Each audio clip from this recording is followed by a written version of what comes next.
वालेकुम। Dear friends, हम लोग laws of electromagnetic induction study कर रहे थे, जिसमें हमने स्टडी किया सबसे पहले first law, Faraday's first law, उसके बाद फेराडेज सेकंड लॉ, और थर्ड जो है वो है लेंजिस लॉ।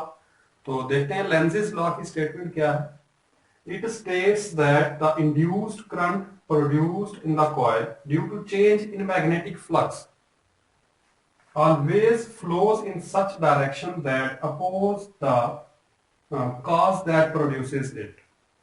क्या मतलब है इसका? इसका मतलब ये है कि किसी भी कॉइल के अंदर चेंज इन मैग्नेटिक फ्लक्स की वजह से, जो चीज हमने फेराडेज फर्स्ट लॉ में पढ़ी थी कि उसके अंदर जो ईएमएफ इंड्यूस होता है, उस ईएमएफ की वजह से उसमें फिर करंट इंड्यूस होता है। वो करंट जो है वो किसी ऐसी डायरेक्शन में फ्लो करता है कि वो अपने ही कॉज को, यानी उस चीज को, उस कॉज को जिसकी वजह से वो पैदा हुआ है, जिसकी वजह से वो प्रोड्यूस हुआ है, वो उसको अपोज करे।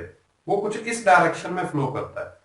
तो अच्छा, ये जो लेंजिस लॉ है ये एक्चुअली रिफ्लेक्ट करता है law of conservation of energy को।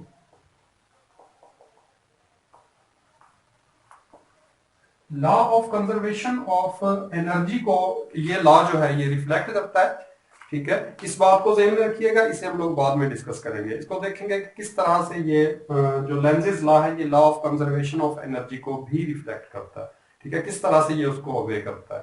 ठीक है, अब पहले एक्सपेरिमेंटली इस चीज को चेक करते हैं कि इसका मतलब क्या है कि जो उसमें इंड्यूस होने वाला करंट है वो अपने कॉज को किस तरह से, अपनी रीजन, अपने उस वजह को जिसके बायस वो पैदा हो रहा है, उसको वो किस तरह से अपोज करता है। पहले हम लोग एक्सपेरिमेंटली उस चीज को चेक करते हैं। तो देखें, हमने फेराडेज फर्स्ट लॉ के अंदर जो सर्किट लिया था वही यहां पे देखते हैं।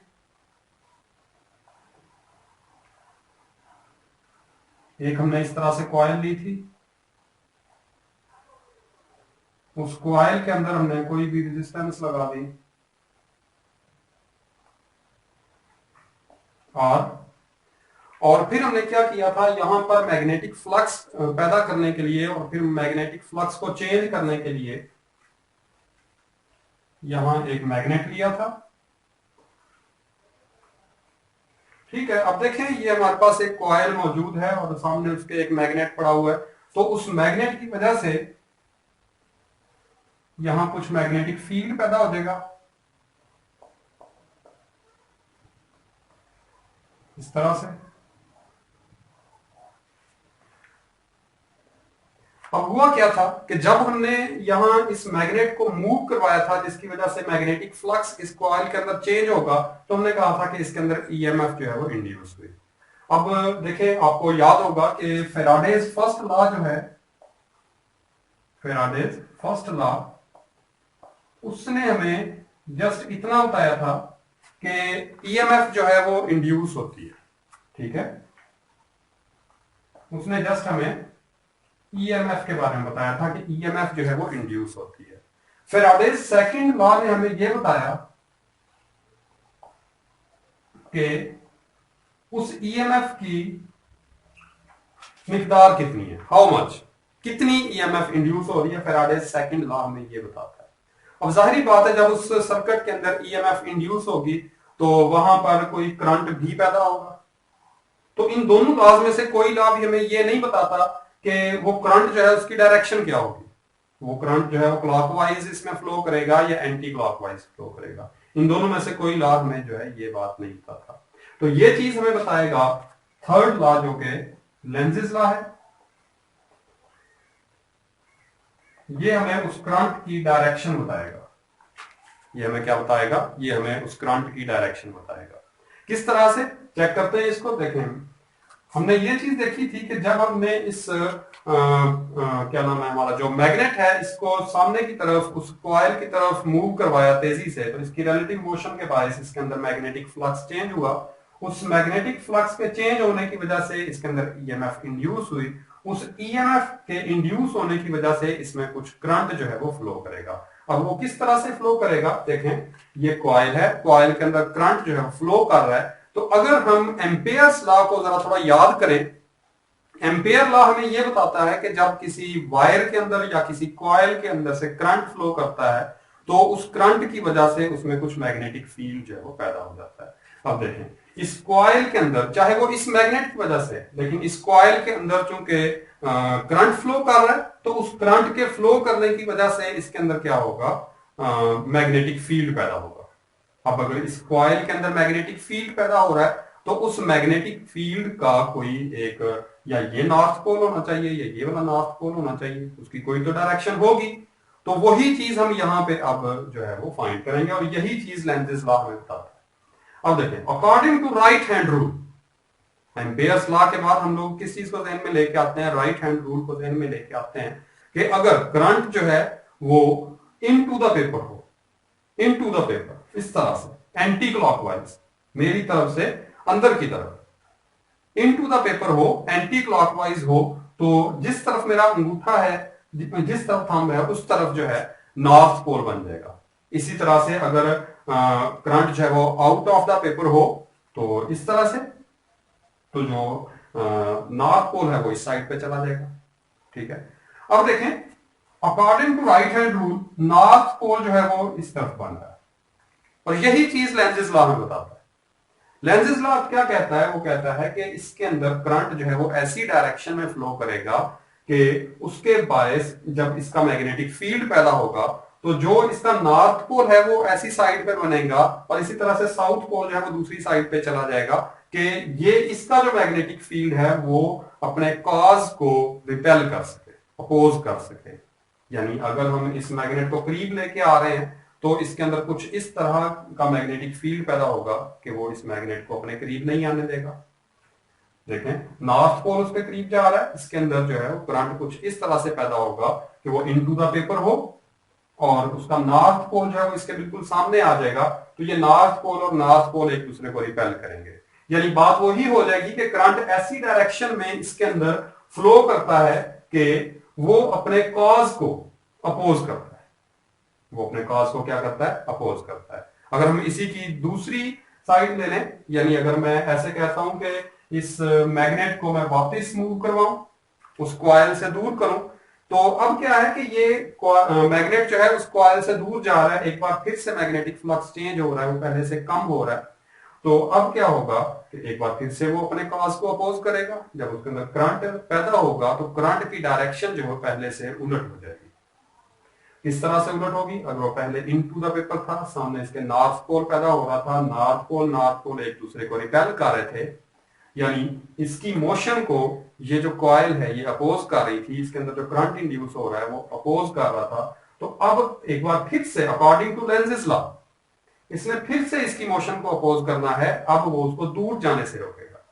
किस तरह से रोकेगा, देखें इसमें जो करंट इंड्यूस होगा, जो करंट इसमें फ्लो करेगा, वो करंट जो है वो आउट ऑफ द पेपर हो जाएगा।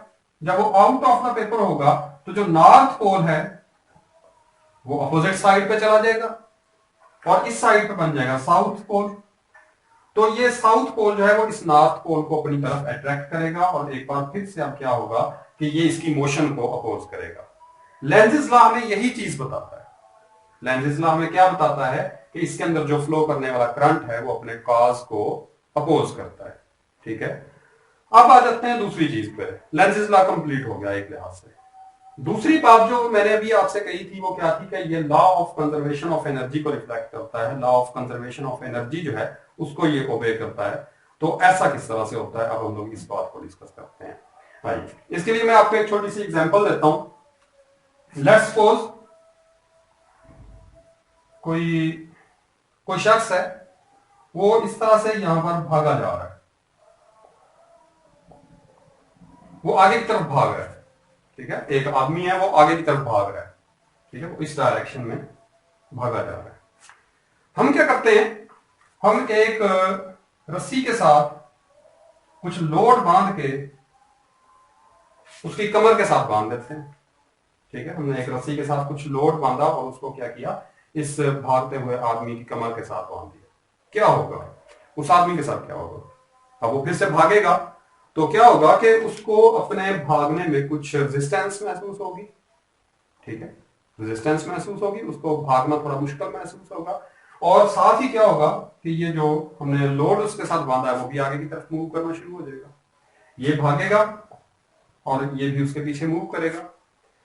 तो हो क्या रहा है कि ये जो लोड है ये भी इस आदमी के साथ मूव कर रहा है, लेकिन साथ ही साथ वो इसकी मोशन को अपोज भी कर रहा है। बिल्कुल सेम इसी तरह से लेंज़ेस लॉ में बताता है कि जब इस कॉज की वजह से, इस मैग्नेट की वजह से इस कॉइल के अंदर कोई करंट इंड्यूस होता है तो वो करंट जो है वो अपने इसी कॉज को अपोज करता है। ये शख्स जो है ये इस लोड को मोशन दे रहा है, ये जो लोड है ये उसके साथ आगे की तरफ मूव कर रहा है, लेकिन साथ ही साथ ये अपने इस कॉज को अपोज भी कर रहा है। अच्छा चलें हम इसको थोड़ा एक और सेंस में देखते हैं।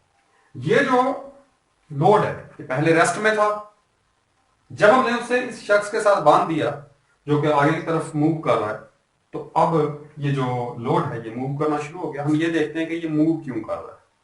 देखें ये तो रेस्ट में था, इसको एनर्जी कहां से मिल रही है, इसको काइनेटिक एनर्जी कहां से मिली, काइनेटिक एनर्जी मिल रही है इस शख्स से। ठीक है, काइनेटिक एनर्जी कहां से मिल रही है, इस शख्स से। इसकी काइनेटिक एनर्जी पहले 0 थी, अब इसको कुछ काइनेटिक एनर्जी मिल गई। वो कहां से मिली, इस शख्स से।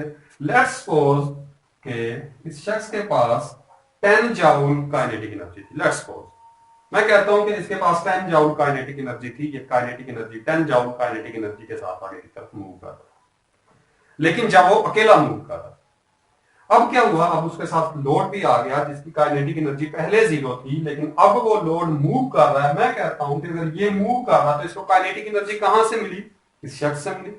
तो जितनी काइनेटिक एनर्जी इस लोड को मिलेगी उतनी ही काइनेटिक एनर्जी इधर से कम हो जाएगी। ओवरऑल अगर हम पूरे सिस्टम की काइनेटिक एनर्जी को देखेंगे तो वो कंजर्व रहेगी। तो यही बात हमें law of conservation of energy बताता है। चलें इसी चीज को हम फिट करते हैं लेंज़ेस लॉ पे। देखें ये जो कॉइल है हम क्या करते हैं, इसके अंदर यहां पे एक बल्ब अटैच कर देते हैं। ठीक है, यहां एक बल्ब लगा देते हैं। जब ये मैग्नेट यहां पे मूव नहीं कर रहा, दूसरे अल्फाज में यहां पे जो फ्लक्स है वो चेंज नहीं होगा, तो इसके अंदर कोई ईएमएफ प्रोड्यूस नहीं होगी, ईएमएफ इंड्यूस नहीं होगी। जब ईएमएफ इंड्यूस नहीं होगी तो इसके अंदर करंट भी फ्लो नहीं करेगा। अगर करंट फ्लो नहीं कर रहा तो इसका मतलब बल्ब जो है वो भी फ्लो जो है वो ग्लो नहीं करेगा। ठीक है, हम क्या करते हैं, हम इस मैग्नेट को मूव करवाते हैं। मैग्नेट को हमने क्या दिया, मैग्नेट को हमने काइनेटिक एनर्जी दी, मैग्नेट को हमने काइनेटिक एनर्जी दे दी। अकॉर्डिंग टू फैराडेज लॉ इसके अंदर करंट इंड्यूस होगा, ईएमएफ इंड्यूस होगी, ईएमएफ के इंड्यूस होने की वजह से इसमें करंट फ्लो करेगा। जब वो करंट इसमें से फ्लो करेगा तो बल्ब में पहुंचेगा, बल्ब जो है वो ऑन हो जाएगा, बल्ब जल पड़ेगा। ठीक है, इस बल्ब को अब काइनेटिक इसकी जो एनर्जी है वो कहां से मिली, इलेक्ट्रिकल एनर्जी इसको कहां से मिली। हमने इस पूरी कॉइल को कहीं भी बैटरी के साथ अटैच नहीं किया, इस पूरे सिस्टम को, इस पूरे सर्किट को हमने बैटरी नहीं दी, कहीं से वोल्टेज नहीं दी। इसको वोल्टेज कहां से मिली, इसको वो इस मैग्नेट की वजह से मिली। मैग्नेट की वजह से कैसे मिल गई, क्योंकि मैग्नेट की वजह से मैग्नेटिक फ्लक्स यहां पे पैदा हुआ। मैग्नेटिक फ्लक्स के यहां पे पैदा होने की वजह से करंट इंड्यूस नहीं होता, ये बात हम जानते हैं। क्यों पैदा होता है, वो उस सूरत में जब यहां पर मैग्नेटिक फ्लक्स चेंज हो। मैग्नेटिक फ्लक्स क्यों चेंज हुआ, क्योंकि हमने इसको काइनेटिक एनर्जी दी। काइनेटिक एनर्जी हमने इसको प्रोवाइड की, वो काइनेटिक एनर्जी जो है उसकी वजह से यहाँ पे ईएमएफ इंड्यूस हुई, ईएमएफ के इंड्यूस होने की वजह से इसमें करंट फ्लो कर रहा है। वो करंट जो है वो आगे जाकर उस बल्ब को मिल रहा है जो वहां पे यूटिलाइज होगा, जिसकी वजह से बल्ब जो है वो ऑन हो गया। यानी कि हम यहां से इसको काइनेटिक एनर्जी देंगे, वो काइनेटिक एनर्जी आगे जाके किसमें कन्वर्ट होगी, इलेक्ट्रिकल एनर्जी में, और उतनी ही कन्वर्ट होगी जितनी हम यहां से प्रोवाइड करेंगे। Law of conservation of energy जो है वो यहां पे अप्लाई हो जाता है। तो इस तरह से लेंज़ेस लॉ जो है बिल्कुल एक आसान सा लॉ है, कोई इसमें ऐसी खास बात, कोई इसमें परेशान होने वाली बात नहीं है। जस्ट अगर एक नजर हम इस डेफिनेशन को पढ़ें, इसकी स्टेटमेंट को पढ़ें तो थोड़ा मुश्किल महसूस होता है, लेकिन अगर हम इसके प्रोसेस को एक नजर देख लें तो ये बहुत ही आसान लॉ है। देखें कि सिंपल सी बात है कि लेंज़ेस लॉ हमें ये बताता है तो देखें फैराडेज फर्स्ट लॉ हमें बता देता है कि वहां पे जब फ्लक्स चेंज होगा तो ईएमएफ इंड्यूस हो जाएगी। फैराडेज सेकंड लॉ हमें बता देता है कि उसकी मैग्नीट्यूड कितनी होगी, और थर्ड लॉ हमें ये बता देता है कि उस ईएमएफ की वजह से जो उसमें इलेक्ट्रिसिटी पैदा होगी, जो करंट पैदा होगा, उस करंट के फ्लो करने की डायरेक्शन क्या होगी। ठीक है, यानी वो किस डायरेक्शन में वहां पे फ्लो करेगा। वो ऐसी डायरेक्शन में फ्लो करेगा हमेशा कि वो अपने कॉज को अपोज कर सके। वो क्या कर सके, अपने कॉज को अपोज कर सके। और दूसरी बात कि ये जो लेंजेस लॉ है, ये अपने जो लेंजेस लॉ है, ये law of conservation of energy को भी ओबे करता है। किस तरह से ओबे करता है कि जितनी काइनेटिक एनर्जी हम उसको देते जाएंगे उतनी ही आगे जो है उसी लिहाज से आगे जो है वो इलेक्ट्रिकल एनर्जी जो है वो पैदा होती जाएगी। इस तरह से ये जो है law of conservation of energy को भी ओबे करता है। इंतहाई सिंपल सा और इंतहाई इजी लॉ है। इंशाल्लाह नेक्स्ट वीडियो में हम लोग इससे आगे चलेंगे। Thank you.